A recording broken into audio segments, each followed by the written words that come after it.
Jeff, how are you? Yeah, Good? very good.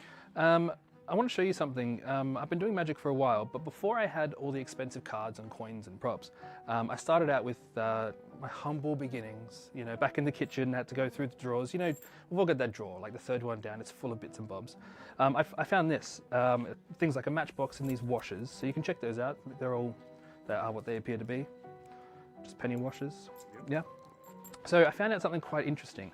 I could place these washers here into the box like this, right? And when I'd snap my fingers like this, my empty hand then became full with a washer.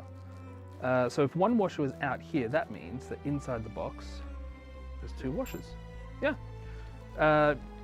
Now, I know a lot of people ask me, can I do that magic? And they can, and you really can. Pick up those washers for me.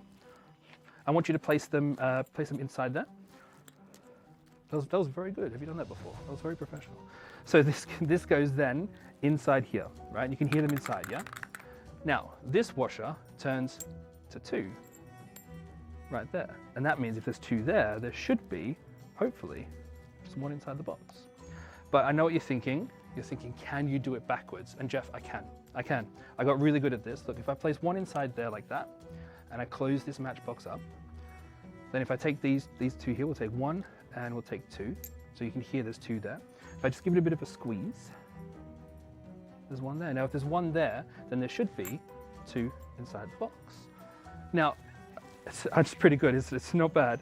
I found out that I didn't actually need the box, so I can actually get rid of one. And these two, they're gonna go into your hands, okay? So what I want you to do is take these two washers, hold your hand out, and close your hand as soon as they go inside. Perfect. This one is gonna go here. Actually, you know what? I'm gonna put that in my pocket. And I think I have, yeah, actually we use this. I had a magic wand. I know it's nothing impressive. This is a spare match that I found inside. But I can just wave over your hand like this, and if I give it a tap, open your hand. How many washers do you have? You've got all three. It's good, but I didn't want to get caught because obviously my parents didn't like me playing with matches, so I just snapped my fingers and everything went back to normal, and they didn't know any different.